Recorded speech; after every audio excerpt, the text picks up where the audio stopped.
आप देख रहे हैं आपका अपना Hindi news channel BS nation. जी हाँ, अब सपनों का घर सिर्फ 17,99,000 में पालघर में लीजिए आज ही। दोस्तों, जीवन में मुस्कुराने के लिए दांतों की सुरक्षा भी बेहद जरूरी है। इसी सुरक्षा को ध्यान में रखते हुए डेंटिस्ट दिगंत बेहतरीन काम कर रहे हैं वसई में।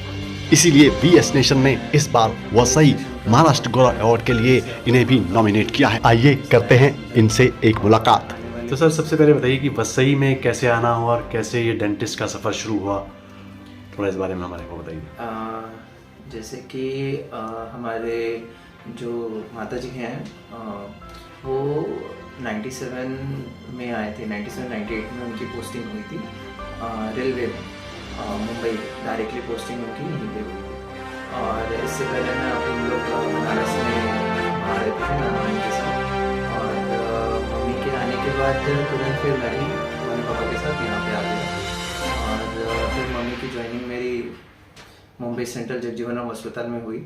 अभी वो मैट्रॉन के पोस्ट पे है और अगले साल ही वो रिटायरमेंट करेंगी। और मेरी पढ़ाई जो 10th है वो भाईंदर से हुई है, अभिनव गोडदे विद्या मंदिर, और मेरा कॉलेज भी वहीं से पास आउट हुआ है। इसके अलावा जो मेरी मेडिकल की पढ़ाई है डेंटल सर्जन की, वो मैंने मेरिट से पास आउट की है, चौधरी चरण सिंह यूनिवर्सिटी कालका डेंटल कॉलेज से। तो कैसा अनुभव यहाँ पे आप वसई में आपने किया, और कब से हैं वसई में, कब से हैं? वसई में अभी हमें कम से कम 20 से 25 साल हो गए हैं, और मेरा बचपन यहीं पे गुजरा है। बेसिकली हम ये तो नहीं कह सकते कि हमारी जन्मभूमि है, लेकिन हमारी कर्म भूमि तो यही है। यहाँ पे लोगों के साथ, सबके साथ हम बड़े हुए हैं। जहाँ बैठे हुए हैं ये हमारा काफ़ी बचपन वाला एरिया गुजरा हुआ है। यहीं से हम स्कूल जाते थे पढ़ाई करने के लिए। तो ये क्लिनिक कब से है आपका? बेसिकली मुझे प्रैक्टिस करते हुए 7 से 8 साल हो चुके हैं। इसके अलावा मैंने 5 साल चैरिटेबल ट्रस्ट में सेवा दिया हुआ है, और पिछले 2 साल से मैं अपना क्लिनिक सेल्फ रनिंग कर रहा हूँ। तो किस तरह का पेशेंट है वसई में आप जो देखते हैं? क्योंकि लोग बोलते हैं कि हर आदमी अवेयर है लेकिन दांतों के लिए अवेयर नहीं होता।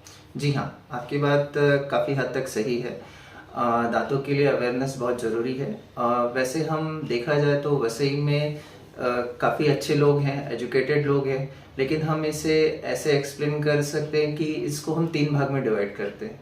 जैसे कि एक है जो अपने दांतों पे ध्यान ही नहीं देते, और सेकंड वो लोग हैं जो ध्यान देते उनको जानकारी है पर वो दे नहीं पाते, और थर्ड वो है जो बहुत अच्छे से अपने दांतों की देखभाल करते हैं, मेंटेन करते हैं। ये इस तरह से है। नहीं, उसका रीज़न कहीं ना कहीं ऐसा आता है कि मैं वसई में खासकर सुनता हूँ कि डेंटिस्ट बहुत लूटते हैं आजकल। क्योंकि दांत निकालने का भी अभी कोई बोलता है कि 5,000 रुपये मांग रहे थे, 10,000 रुपये मांग रहे थे। मैं सुन के हैरान हो जाता हूँ। फिर मैं अपने पहचान के यहाँ कहीं भेजता हूँ, वहाँ उनका कम में हो जाता है। लेकिन ऐसा प्रैक्टिस थोड़ी बनी हुई है लोगों की, पता नहीं क्यों। देखिए, जहाँ तक जैसे कि अभी आपने बहुत अच्छी सवाल की कि ये डेंटिस्ट्री इतने महंगा क्यों है चीज़ें। सर, अगर बेसिकली आप डेंटिस्ट्री को डेंटिस्ट्री से ना देख के आप देखिए कि वो एक सर्जरी है। एक कहा जाए तो हम एक जिंदा शरीर पे जब हम ऑपरेशन कर रहे हैं, वो जस्ट एक ऐसा नहीं है कि हम छोटा सा काम है। आप उसको एक ऑपरेशन के लेवल, सर्जरी के लेवल पे देखिए कि उसमें क्या है, क्यों है, किस लिए, उसका क्या प्रभाव पड़ेगा, आने वाले समय में पेशेंट को क्या तकलीफ हो सकती है। आप उस पेमेंट या चार्जेस के ऊपर मत जाइए। वो क्यों है, उसके पीछे का रीज़न उससे ज़्यादा भी हो सकता है और उससे कम भी हो सकता है। कैपेबल ये होता है कि जो एरिया है, महंगाई है, चीज़ें हैं, उस चीज़ों के ऊपर ये सारी चीज़ें या पेमेंट डिपेंड करती है। कभी कभी हमारे आईडिया इंडियन डेंटल एसोसिएशन की तरफ से हमें एक अमाउंट भी डिसाइड किया जाता है कि आप इसके ऊपर चार्जेस नहीं ले सकते या इसके नीचे चार्जेस नहीं ले सकते। बट कभी कभी ऐसा भी होता है कि नॉन एजुकेटेड डॉक्टर जो डिग्री होल्डर नहीं है, वो ऐसे फ्रॉड काम करते हैं, और जिनके कारण कई सारी आवाम इंसानियत इस चीज़ों में फंस जाती है और उनका सही इलाज नहीं हो पाता। ये एक जागरूकता की बात है जिसकी वजह से चीज़ें ऐसी होती हैं। तो आपको कभी कुछ प्रॉब्लम आई, कुछ किसी पेशेंट ने कुछ प्रॉब्लम किया हो या आपसे झगड़ा किया हो कि कम पैसे हैं, ज़्यादा पैसे हैं, ऐसा कभी होता है? हाँ, ज़रूर होता है, हर बार होता है। लेकिन वो काम हमारा ये है कि पेशेंट को हम किस तरह से एजुकेट कर सकते हैं। मेरे साथ फर्स्ट जब भी ऐसी चीज़ें हुई थी तो मुझे खुद ये चीज़ सोच के अच्छा नहीं लगा, बट मैं एज ए डॉक्टर के साथ साथ एक इंसान भी हूँ और सामने वाले की मजबूरी को समझ सकता हूँ। जैसा कि आपको पता होगा, अभी हम बहुत बड़ी ट्रेजेडी से गुजर चुके हैं। उस समय ऐसे हालात थे कि लोगों के पास खाने के लिए पैसे नहीं थे, रहने के लिए घर नहीं था। उस समय हम लोगों ने, मतलब मैंने अपने चैरिटेबल ट्रस्ट में रहते हुए कई सारे लोगों की सेवाएं की।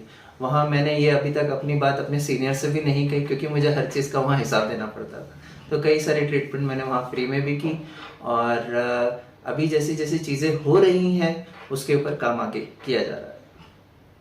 क्योंकि अभी तक क्या होता था, इसका इंश्योरेंस भी नहीं था दांत जी पे। हाँ, अभी जी हाँ। तो फिर भी कुछ कंपनियों ने शायद शुरू कर दिया है, लेकिन उस वजह से भी बहुत पेशेंट नहीं अपना कर पाते थे, क्योंकि अगर उसका इंश्योरेंस हो जाए तो फिर कोई भी आदमी आता है, चलो इंश्योरेंस कवर है, अपन चले जाते हैं। एक बात मैं सर और कहूँगा इस चीज़ के बारे में कि लोगों का जो डेंटल डॉक्टर्स के प्रति भावना है वो शायद वैसी नहीं है। उन्हें लगता है कि हम डॉक्टर्स नहीं हैं।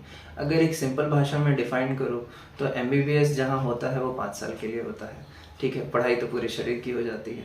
और BDS जो होती है वो भी 5 साल की होती है। 4 से 5 साल समय लगता है, और वो हमें एक दांत के पीछे हमें उतना समय लगता है। आप बताइए आपके हिसाब से कि हमें किस में ज़्यादा मेहनत करनी पड़ती है, पूरे शरीर में या सिर्फ एक दांत में? नहीं, वो तो एक अलग विषय है। जी हाँ। लेकिन मैं ये मेरा कहा, जो मोटो था आपको उस तरफ जागरूक करना था कि क्यों होता है। बेसिकली एक दिखने में तो एक छोटा सा दांत है। हम जैसे जैसे चीज़ों को एक्सपीरियंस करते हैं, वो जिंदा शरीर है, वो जैसे जैसे चीज़ें होती जाएंगी वो अपने आप उभर के आते जाएंगे, तो वैसे हमें प्रॉपर बीमारी का पता चल सकता है और हम उससे सही इलाज प्रोवाइड कर सकते हैं। दूसरी एक चीज़ भी देखता हूँ कि वैसे बहुत सारे संस्थाएं, लॉयंस क्लब और बहुत सारी संस्थाएं मेडिकल ये चेकअप करते रहते हैं, लेकिन डेंटिस्ट का जो है बहुत रेयर में ही कोई ऐसा फ्री कैंप रखता है। तो क्योंकि लोगों को जागरूकता नहीं है, जागरूक करने के लिए कम से कम अगर हम सोचते हैं कि कम से कम उनको कहीं फ्री चेकअप तो करें, उनको क्या परेशानी है, तो वैसा अभी डेंटिस्ट में अभी इतनी अवेयरनेस नहीं है। उसका क्या रीज़न मानते हैं? डेंटिस्ट में अवेयरनेस नहीं है क्योंकि लोगों को लैक ऑफ नॉलेज बोल सकते हैं कि वो अपने हाइजीन के प्रति उतना मेंटेन नहीं रख सकते। जैसे कि एक सिंपल भाषा में अगर हम आपको समझाएं कि कहा जाता है कि अभी हार्ट एक है, किडनी 2 है, लीवर 1 है, लेकिन दांत तो 32 है। तो कोई उनको ऐसा लगता है कि अगर एक दांत में दिक्कत है तो उसको हमने निकाल दिया और काम चला रहा है, फिर उसको हमने निकाल लिया फिर काम चला रहा है। ऐसे कर करके वो धीरे धीरे सभी दांत, तकलीफ तब शुरू होती है जब उनके मुंह में कुछ दांत ही नहीं बचते और वो कुछ खा ही नहीं पाते, क्योंकि दांत का सबसे बड़ा रोल है खाना को चबाना।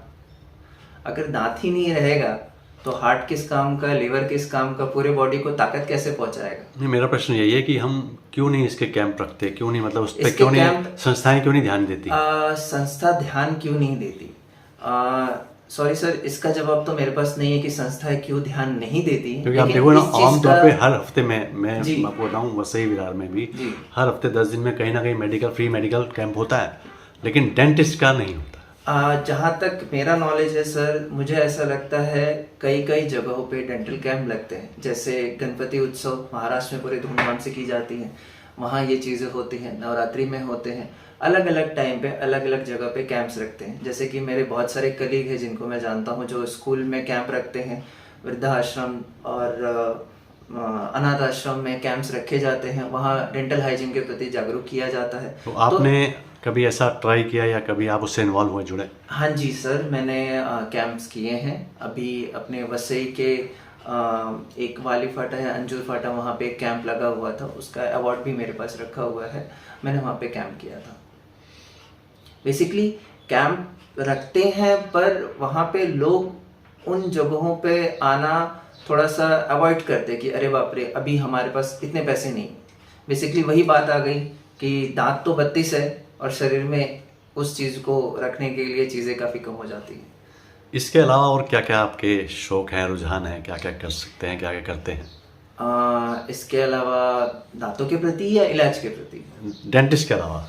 डेंटिस्ट के अलावा सर, मैं एज ए अपने आप को इंट्रोड्यूस करूँगा तो मैं एज ए स्पोर्ट्स पर्सन हूँ।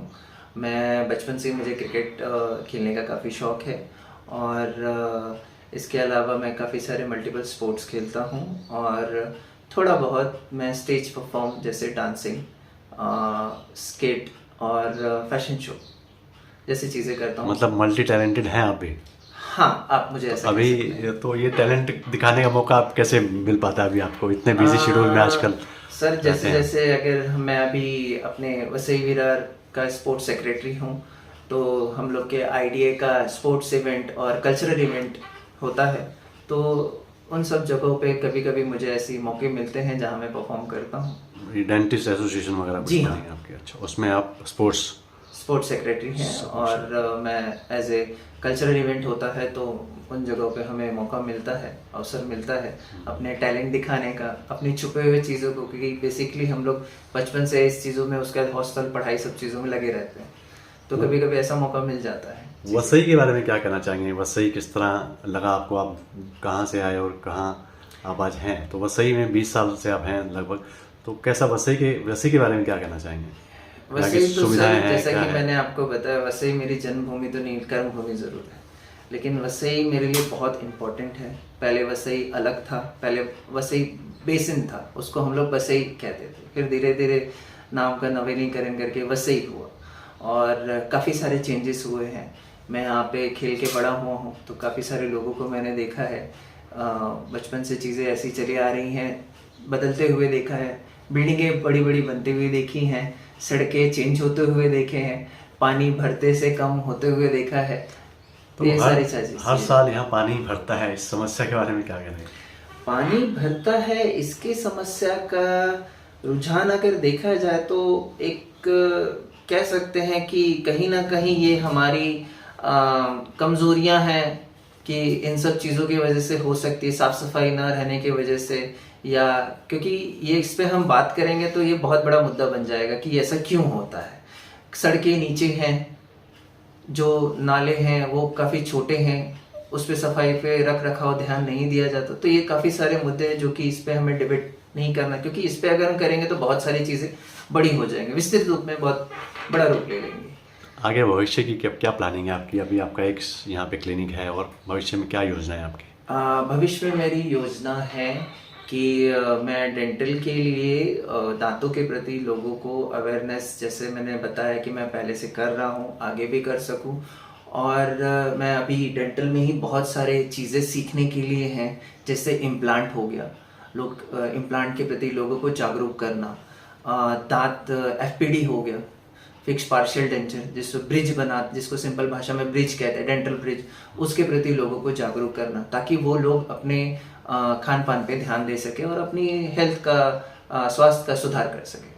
हमारी ये रिपोर्ट अच्छी लगी हो तो हमारा चैनल सब्सक्राइब करें, लाइक करें, शेयर करें और बेल आइकन दबाना ना भूलें।